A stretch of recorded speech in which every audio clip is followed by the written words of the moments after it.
Welcome to Fractured Chaos. They say you never really know someone until you've lived with them. Well, I lived with Richard for 15 years, and apparently, I never knew him at all. I'm Trisha Winters, 42 years old, 2 kids, widow. And this is the story of how my perfect life wasn't.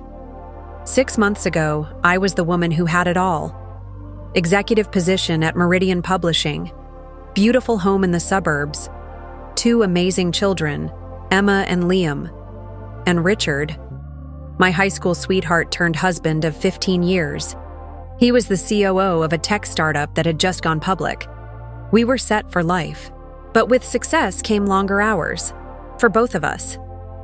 So we hired Melody, 24, bubbly, energetic. The kids adored her. Richard thought she was refreshingly authentic. I thought she was perfect. Until she wasn't. The first sign was so small I almost missed it. A receipt for a restaurant downtown, not our usual spot. When I asked Richard about it, he said it was a business lunch. I believed him. Why wouldn't I? Then came the late nights, the urgent meetings, the weekends at the office. Classic, right? But I was busy too. We were ships passing in the night, pouring everything into our careers and leaving Melody to keep our family afloat. One night, I came home early from a conference. Flight canceled due to weather. I expected an empty house. Richard was supposed to be in Seattle. Instead, I heard laughter from our kitchen. His laughter, and hers. They were making pasta together. Just pasta. But the way they moved around each other, there was an ease there, a comfort that felt intimate. "Oh, Trisha, you're home early," Richard said too brightly. "Melody was just showing me her grandmother's carbonara recipe." I smiled and joined them for dinner. But that night, I couldn't sleep. And for the first time in our marriage, I checked his phone while he was in the shower. Nothing, no texts, no emails, not a single suspicious message. And somehow that was worse. Because if they were hiding it that well, how long had it been going on? Here's something they don't tell you about suspicion. Once it takes root, it grows like a weed, choking everything around it. Trust, love, reason, all of it, gone.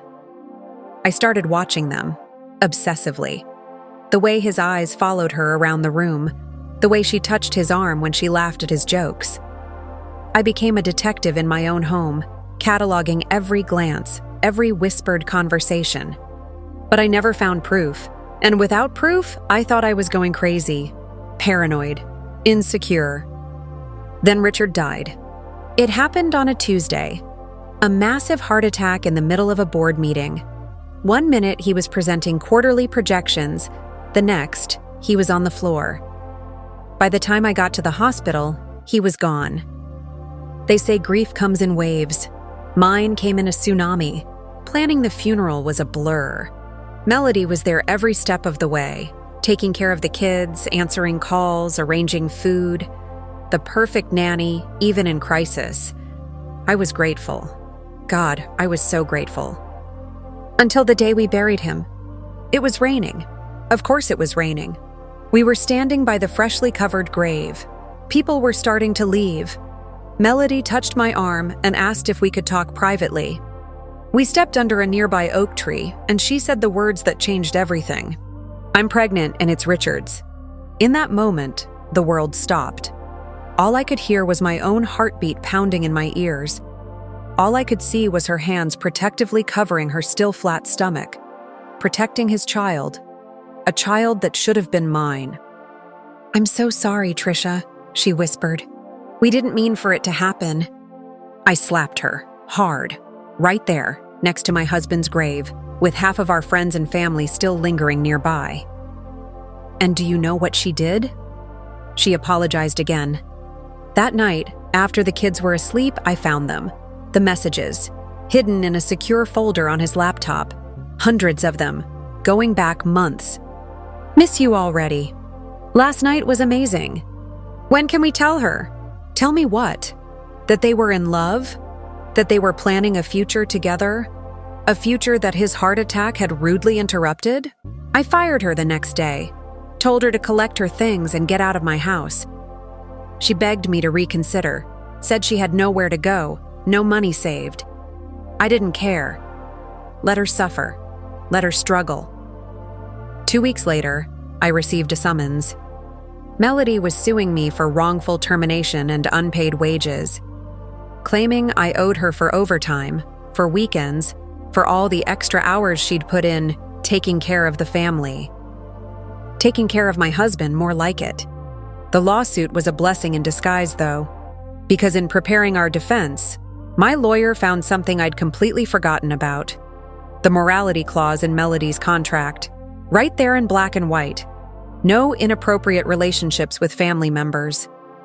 But the real bomb dropped during discovery. Richard had changed his will 3 months before he died.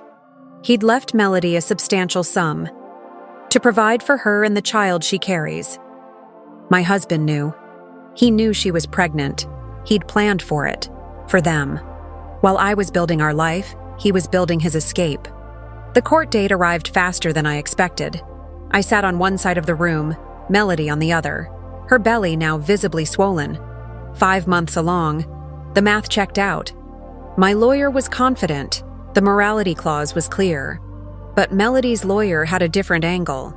My client wasn't fired for having a relationship with Mr. Winters, he argued. She was fired because she was pregnant with his child. That's pregnancy discrimination. The judge, a woman in her 60s with shrewd eyes, asked me directly if that was true. And something in me snapped. I fired her because she told me about their affair at my husband's funeral, I said, my voice shaking. At his funeral? What kind of person does that? The courtroom fell silent. Even Melody looked down, ashamed. But here's where it gets interesting. The judge ordered a paternity test. Standard procedure, apparently. And Melody agreed without hesitation. 2 weeks later, we were back in court for the results. The baby was Richard's. That wasn't the surprise. The surprise was what else the test revealed. The DNA showed a genetic anomaly, one that Richard didn't have, one that runs in my family. Richard wasn't just the father. I was genetically related to this baby, too, because Melody was my half-sister. What? I must have said it 20 times. What? Turns out, my dad, who left when I was 2, had another family across town. Melody knew. She'd found out when she was researching nanny positions and saw my maiden name. She applied specifically to meet me, to meet her sister. And then she slept with my husband. I laughed, hysterically, right there in the courtroom. Because what else could I do? The judge probably thought I was having a breakdown. Maybe I was. That night, I did something I'm not proud of. I broke into Melody's apartment. Don't ask me how. Let's just say desperate times call for desperate measures, and I had resources. I wanted answers. Why us? Why Richard? Why tell me at the funeral? Her place was barely furnished. Just a mattress on the floor, a small table, a laptop. But there, pinned to the wall, was a collage of photos.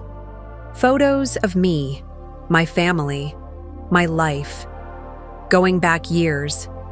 This wasn't a coincidence. This was calculated. This was obsession. And lodged in the frame of that collage was a key to a storage unit. What I found there changed everything. Journals, dozens of them, detailed accounts of her plan to infiltrate my life, to take everything I had. Because, in her twisted logic, I had everything she should have had. Our father had stayed with me, albeit briefly, but had abandoned her mother before Melody was even born. The journals laid it out. The affair with Richard was just phase 1. Phase 2 involved the kids, becoming so essential to them that they'd choose her over me in any custody dispute. Phase 3, well, let's just say it involved my accidental death. Richard's heart attack had accelerated her timeline, forced her to adapt. But the most chilling detail? The last entry, dated the day before the funeral. The baby changes everything. It's my ticket into their lives forever. No matter what happens next, she can never truly get rid of me now. I took the journals, all of them, straight to my lawyer. The judge dismissed Melody's lawsuit, the morality clause held up, but I wasn't done. I filed for a restraining order, showed the court the journals, the stalking, the calculated plan. Melody broke down on the stand, admitted everything, said she just wanted to know what it felt like to be me, to have my life, my family.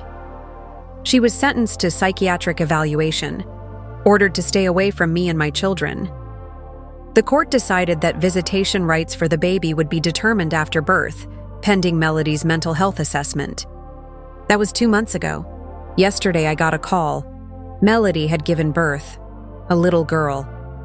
And despite everything, despite the betrayal, the manipulation, the hatred I thought I felt, something pulled me to the hospital. She was tiny, perfect, innocent in all of this. My husband's daughter, my niece, my children's half-sister. Melody was asleep when I arrived. The nurses, not knowing our history, happily handed me the baby. I stood there holding her, looking down at her little face. Richard's nose, my family's eyes. And I made a decision. I called my lawyer from the hospital room, instructed him to petition for emergency custody, to file adoption papers, because this little girl deserves better than a mother who used her as a pawn, better than the legacy of lies she was born into. Will it be easy? No. Will my kids understand? Eventually. Will I ever forgive Melody or Richard? I don't know. But I do know this. Sometimes family is complicated. Sometimes it's messy and painful and built on the ashes of betrayal. And sometimes it's a choice. So that's my story. How my nanny slept with my husband, got pregnant, lost in court, and I ended up adopting their baby. Life has a twisted sense of humor, doesn't it?